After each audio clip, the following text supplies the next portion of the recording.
Thanks, everybody. Nice to meet you all. My name's Al, and I'm with a company called Play Bigger, and we design categories for our living. It's kind of what we do.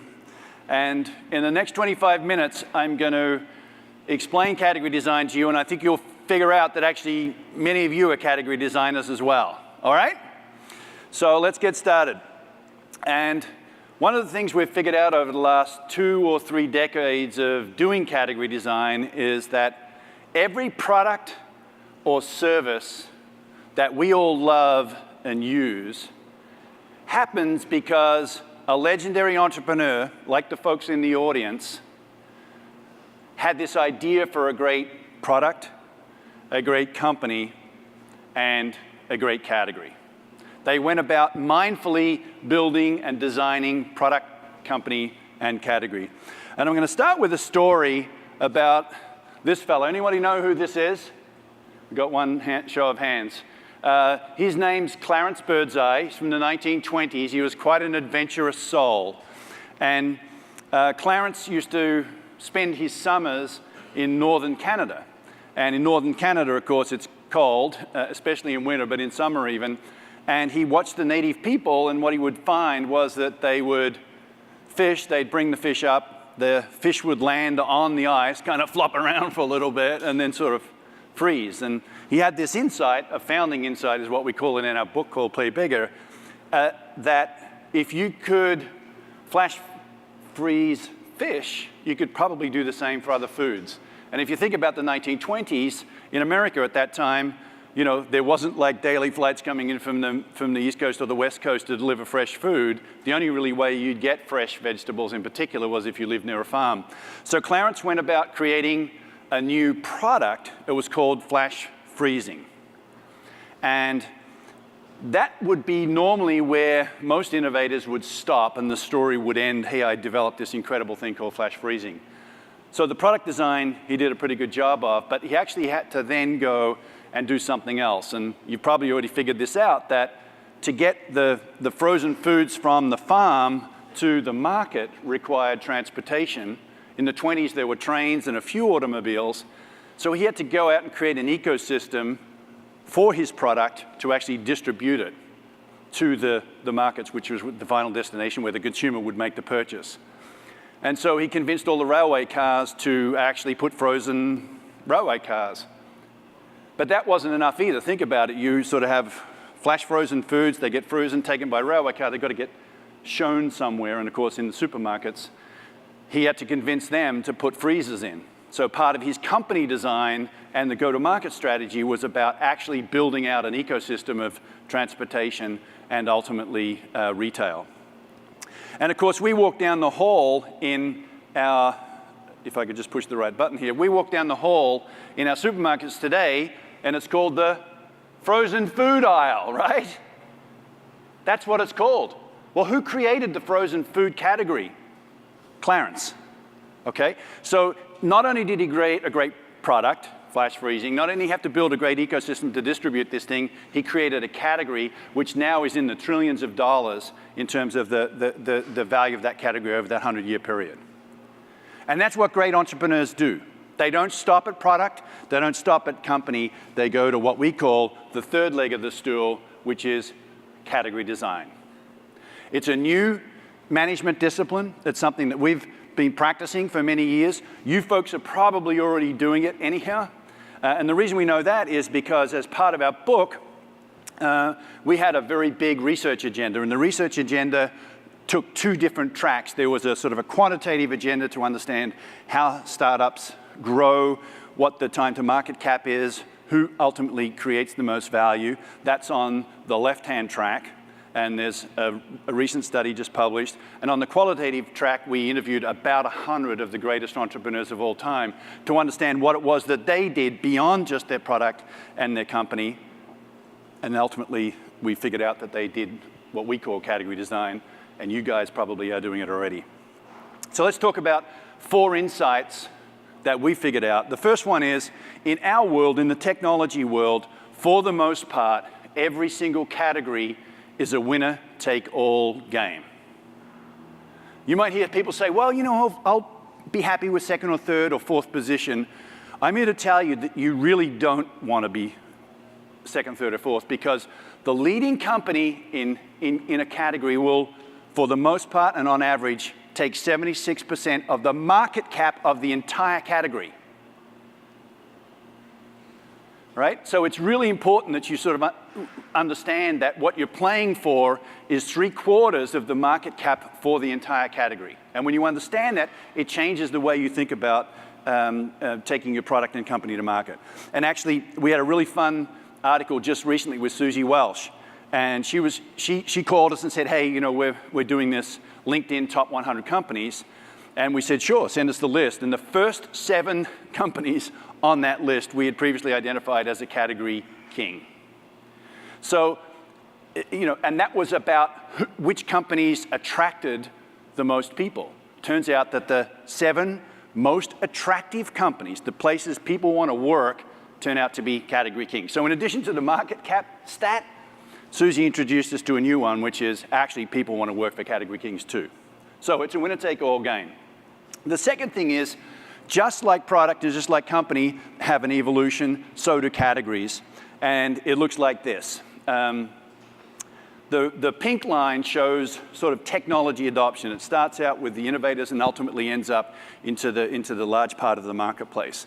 And there's a sort of a section in the middle which has really high growth, right? And the other graph that you need to understand, or the other line on that chart that you need to understand, is the dotted one, which actually shows the number of vendors in any one particular category at a particular point in time. And when the category first starts, you see the number of vendors fly off the hook, right? Who's seen this before? You know, a new category emerges, 27 companies show up, right? Everyone's seen this, right? And then what happens is, you know, the really good ones work on product, company, and ultimately category. And in this middle section, all of a sudden the number of vendors drops off and the category itself starts to explode. And if you do the math on that, you'll find that that's where the real value gets created. And the overlay that you're looking at is what we call the 610 law. If you look at the value created post-IPO by all the companies founded since 2000, what you see is that there's a very narrow band between 6 and 10 years where if you're in that band and you hit what we call the sweet spot, that's when you create all the long-term value. And in fact, we just published an update to this. It was such a lively conversation that this could possibly be true, that all the value is created by companies between 6 and 10 years. And so we went back and did a whole bunch more research on it. And what you're looking at is the latest study. It's available on playbigger.com. So the second thing is there's a category life cycle, there is a sweet spot, and there's a natural evolution of categories. The third thing is actually, having said all of that, categories themselves are not static. And put your hands up if you were around when the CRM category started to move. Anyone in this? Okay, there's quite a few people here, so you'll know this story. But in the early days of CRM, we had Rolodexes. They were physical things, cards in a file, and when I wanted to capture your information, I would write it on a card, slot it in, and if I wanted to call you, you might never believe this. A lot of the young people in the audience probably think I'm telling untruths here. But we would pick out the card, pick the phone off the wall, it was bolted to the wall, dial it, and call you. That was what customer relationship management was back then. The PCs came along, and you saw with product like Act and Goldmine, you had contact management software, which meant you put all of those contacts into your PC, and then you could dial them straight off of the computer screen. People then said, well, gee, if I'm talking to Jim, and I have a conversation with him, I may as well capture that and put it in the system. That became Salesforce automation. That category grew out of content management. And ultimately, Tom Siebel, anyone heard of Tom Siebel in this room? Good. He was the inventor of a category called CRM, Customer Relationship Management. He said it's not just about the outbound calls, it was also about, hey, field service call or a call center call. I need to capture that information, bring it all together. And then Tom made one flaw and one fatal mistake, which was he built his software on client-server architecture, which at the time seemed like a really good idea, except it was really difficult to implement. Anyone tried to implement a Siebel system in this room? Anyone actually implement it and get it running?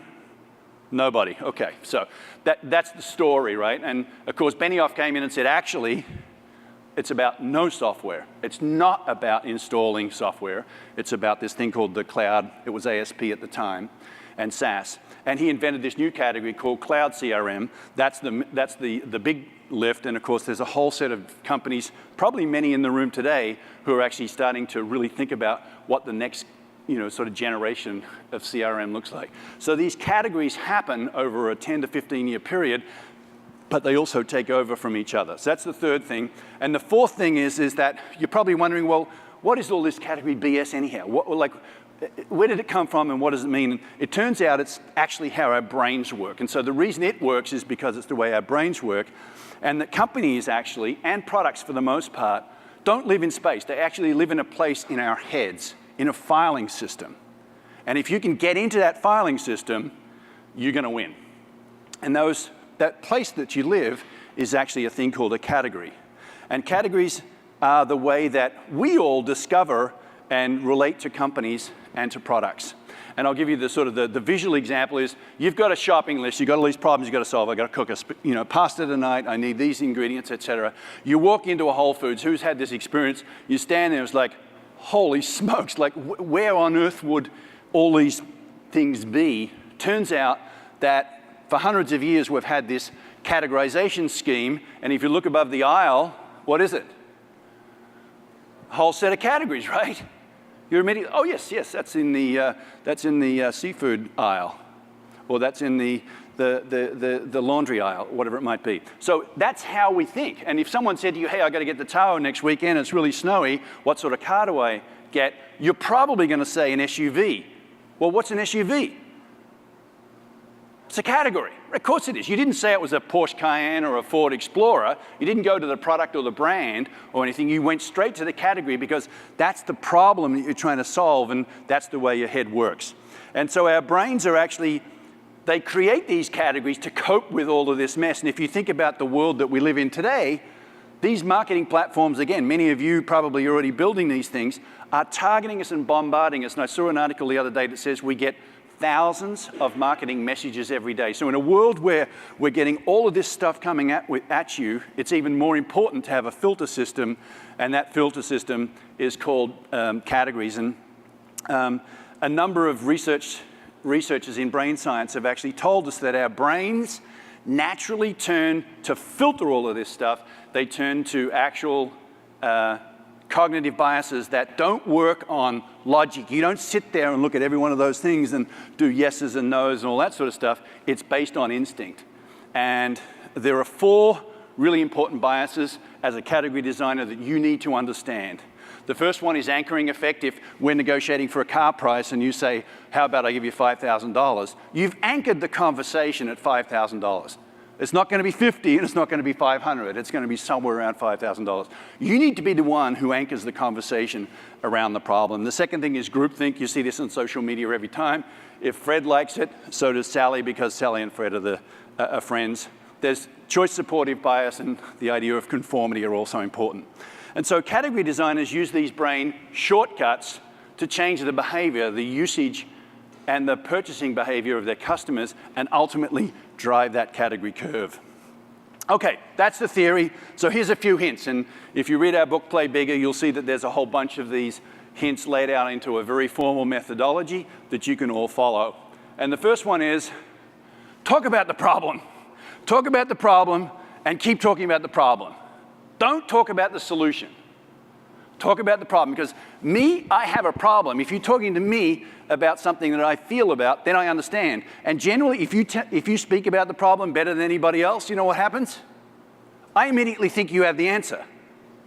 Who's had this experience? You go into a doctor's office, you got a sore knee, the guy or the girl says, well, yeah, that's the blah, blah, blah, and do you have this? And yeah, that's all true. You immediately think, because they understand your problem, that they have a solution. It's just human psychology. And all categories, this is Anne Muraco. Anyone know who Anne Muraco is in the room? Quite a few people, yeah. She's from Floodgate, and she was one of our innovators and helped us with the book. And she says that all great companies have at a starting point this sort of notion of a market or a technology insight. That thing, that spark, that's the problem I'm going to spend the rest of my life solving. It's really important for humankind to solve this, and that's where they start from. Here's some famous category problems.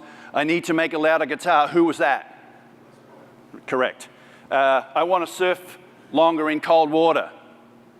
Come on, someone said O'Neill over here, so on and so forth. And so these are the sort of the great category problems that have been solved by these wonderful category designers. Okay, hint number 2 is language matters. The way you speak, the words you use, and the sort of the way in which you present and frame the problem really does matter.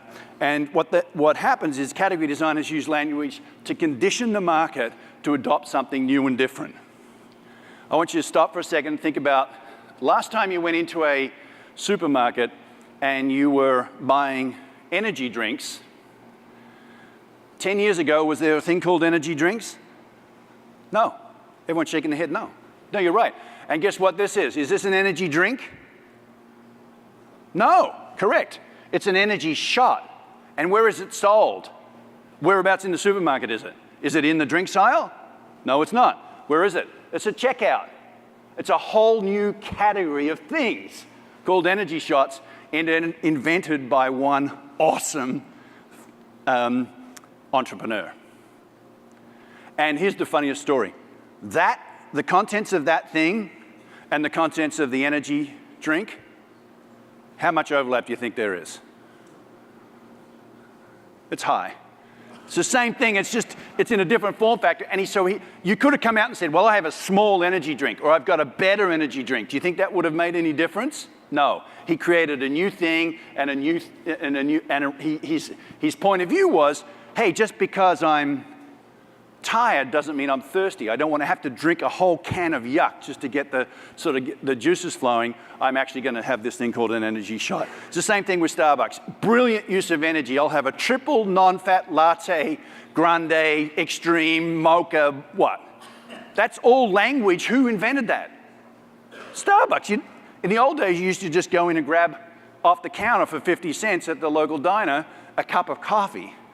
Now you're paying $4.50 and waiting for 20 minutes, and you're happy about it. Why? Because someone invented a category, okay, and they created a new type of experience and a new type of language. That's what you have to do. And there's a difference between a sea panda and a killer whale. Which one do you want to be? Language matters, okay? Okay. So the third thing is, and this is really hard for engineers, and I'm an engineer, so I know how hard it is. Be different, not better. Many entrepreneurs, and we meet maybe 100 companies a year, come and say, hey, listen, I got the fastest, best carbidingulator in history, and when people find out about it, I'm going to make $1 billion. It's like, well, no, you're not. You know, have you heard of Betamax? And that was the best recording sort of technology. It didn't win. Marketing and positioning and communication, the way you define your category really matters. And actually, the master of master, even though he was geeky in product, was this guy called Steve Jobs. And for those of you who weren't there, I can recount this because I was. And this was when the iPad came out. At the time, I guess it was 7 years plus or minus before that, tablets emerged, and Microsoft announced this really cool thing. I think was the way that Gates actually presented this thing. Jobs did not do that. He put a phone up on this side, the iPhone. He put a laptop on this side, on both of these screens, and he said, people, I have a dilemma. When I'm watching movies, sitting on the couch, just wanting to cruise my social network and kind of just chill, that keyboard gets in the way. And the other problem I have is that the screen on my phone, even though I really like doing all of those things, is just too small. And it's not quite personal enough. I need something different. I need to solve a different problem. And he convinced us all that we had this problem, which was when we didn't want one of these or one of these, we had this. And he then said, and ta-da, we have this thing called the iPad, and what did we all do? We went out and bought them, right? And it's true. So he evangelized the problem, and then once he got you connected to his problem, he said, and ta-da, the answer is. And we all went out and bought them. Lyft is another great example, different. They just released a fantastic manifesto about the future of transportation. Has anyone read it? Has anyone read the Lyft? It's really fun, you should read it. It's a wonderful piece of communication by a great category designer. And he's really talking about the cars themselves are just the worst piece of investment that we could possibly make as a human race, and then we need to get rid of them. It's a car company. It's a taxi company. What are you talking about? You should read it. It's really fun. It's a really different way of thinking about it. Okay, number 4, we call them Frodos, from twos. And category designers are really not just responsible for their product, as you can see with Clarence Birdseye. They're really responsible about evangelizing a whole category and bringing an ecosystem behind them. And so talking about the from, no frozen foods. If you didn't live near a farm, you were taking vegetables out of a can, to a world where you just fired up the steamer and out came all of these fresh vegetables. And so your job, and here's a couple of examples. This is the old way of health insurance or health care, and this is the new way, right? So it's a from and a to. Contrasting the old to the new is really helpful. Another great example is Zuck put this up at one of the recent F8 conferences. He's talking about the future of communication. If you think about what he's doing, he's starting to condition your mind to move away from Facebook as a, quote, social network to Facebook as a communications company. That's what he's doing. So he's actually moving category from social network to communications. He had this great manifesto and talk about that the world was going to fundamentally change in the way we communicate, and Facebook's going to be at the center of that. Okay, hint number 5. It's a fun one. If you don't position yourself, I'll guarantee one thing. Someone else will. Okay? And so category designers, you basically have 2 choices. It's like, you can position yourself if you want, or someone else is going to do that. Anyone remember the Hangover movie? Just put your hands up if you've seen the Hangover movie. You remember this scene? Dude wakes up in the morning, he's got Mike Tyson's tattoo on his face. I hope you like Mike Tyson's tattoo, right? Because that's what happens. When people put a category on you, I hope you like that tattoo. If you want to be the one who puts a tattoo on, make sure it's one you actually want, not Mike Tyson's tattoo. So the question I ask all of you folks is, who controls your position? Did anyone have a guess? Who controls your position, people? Yes, you do. So you've all got a job to do. And finally, your category is not going to design itself. It's really up to you as entrepreneurs to take responsibility, not just product design, not just company design, but also category design. Thanks very much. You've been a great audience. Enjoy the book.